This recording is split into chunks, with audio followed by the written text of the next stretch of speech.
मैंने आज तक कभी कोई ऐसे बच्चे को नहीं देखा जो कि साइंटिस्ट बनना चाहता हो।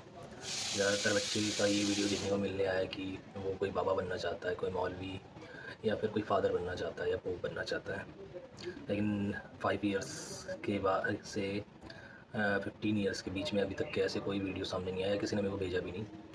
तो जिसमें ये कोई छोटा बच्चा बोल रहा हो कि मेरे को आइंस्टाइन या न्यूटन बनना है। तो ये वीडियोस सिर्फ़ आजकल के एनवायरनमेंट को देखते हुए साइंटिफिक टेम्परामेंट को बढ़ावा देने के लिए बनाया जा रहा है। और इसी पे सबसे पहली बात करेंगे हम आइज़ैक न्यूटन की। तो आइज़ैक न्यूटन जिनकी ये बुक है द प्रिंकिपिया। तो आइज़ैक न्यूटन को देख के ये समझ में आता है कि जितनी भी फिज़िक्स है, एक्चुअली जो मॉडर्न फिज़िक्स, वो बिना न्यूटन के पॉसिबल नहीं है।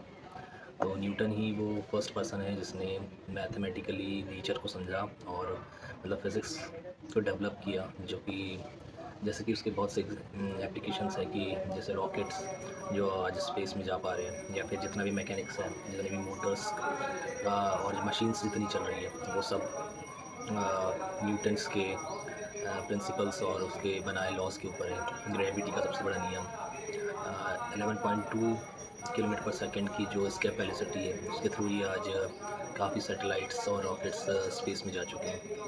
इससे हमारे पूरे वर्ल्ड में एक रिवॉल्यूशन आ चुका है। तो आइज़ैक न्यूटन 1642 में, कुछ लोग कहते हैं कि क्रिसमस का दिन, और कुछ का कहना है कि 4 जनवरी को उनका बर्थ हुआ।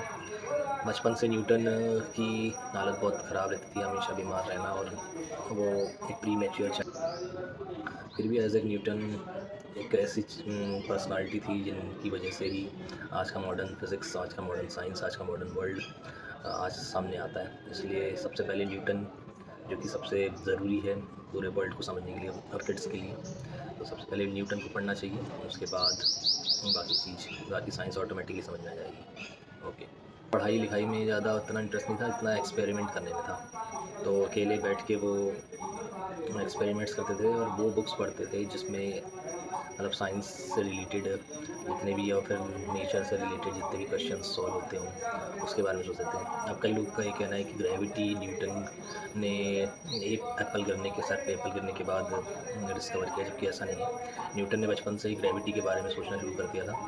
और जो G = M1 M2 upon are square वाला जो फार्मूला है, वो फार्मूला ऐसे ही नहीं आ गया था। वो कम से कम 10 साल लगे, 10 साल से ज़्यादा लगे न्यूटन को।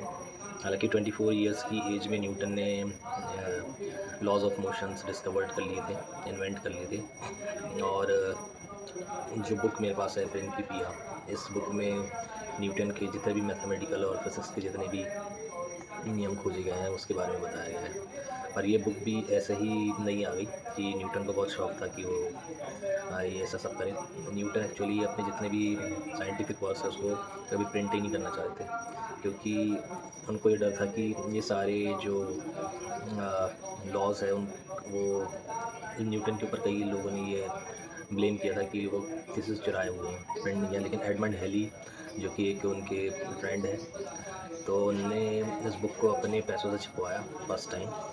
और तब उसके उसके बाद से न्यूटन के जितने भी वर्क है वो सभी लोगों के सामने, दुनिया के सामने सामने आए। न्यूटन का जो नेचर है वो थोड़ा सा इंट्रोवर्ट है, थोड़ा नहीं बहुत ज़्यादा। वो बहुत कम किसी से बात करते थे, कभी कभी कई कई दिनों तक के किसी एक कमरे से बाहर नहीं निकलना रहता था, और हमेशा वो पढ़ाई लिखाई में लगे रहे। न्यूटन के स्कूल के टाइम में एक ऐसी घटना हो जाती है, कोई बहुत सीनियर लड़का उसको बुली बुली करता है, और उसके बाद से न्यूटन करता है कि अब मैं पढ़ाई लिखाई में भी इसको हराऊंगा। तो उसके बाद से फिर न्यूटन हमेशा से ही पढ़ाई लिखाई में बहुत आगे रहे। और कैम्ब्रिज में जाने के बाद न्यूटन ने सोफोमोर का काम किया, जो कि मतलब बड़े अमीर लोगों के स्टूडेंट्स के जितने भी प्लेट्स वगैरह हैं, टेबल साफ़ करना, ये सब। और इसके साथ साथ उसके बाद जब न्यूटन ने वहाँ पे प्रोफेसरशिप ज्वाइन करी, तो उस इंटेंस वर्क की वजह से काफ़ी डिप्रेशन में भी रहे, और कोई सोशल फ्रेंड नहीं होने के कारण न्यूटन की ज़िंदगी हमेशा अकेला रही। लेकिन जो ये